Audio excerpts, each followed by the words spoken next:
So only about 30% of the US population is actually a DNA holder. Alright? And then to like obtain tribal rights and all that, that's hard. You know, and if you get a felony, you don't qualify for any tribal rights.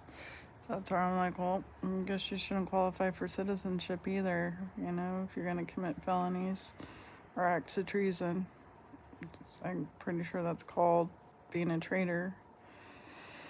But anyways, so the war on drugs was actually kind of interesting. I've been thinking a lot about it. So now I'm doing demographics for all of the Americas, so I can see, you know, what origins you guys belong to, your tribes, your tribal members, whatever, just because I'm curious. So Venezuela is similar to America, right? Really small indigenous population, and most of them have been pushed out by the invasion. So it's really interesting that America has this relationship with Venezuela now, being that America is like the one battling a drug addiction and genocide. You know, and so Venezuela got its hand on oil reserves just like they did here. You know, same fucking invasive species carries an infectious disease that never stops spreading itself. So,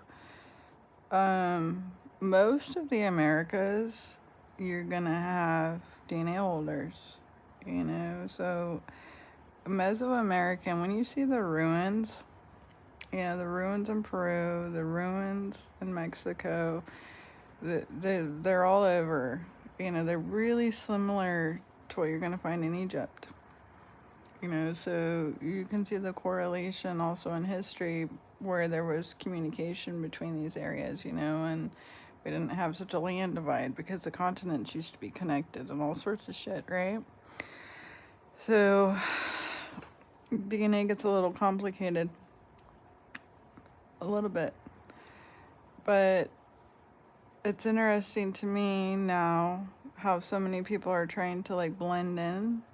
You know, that's where like the nationalism really fucks us over, because you all want rights, and then you're like, well, why do they get to be sovereign and why do they get to make decisions?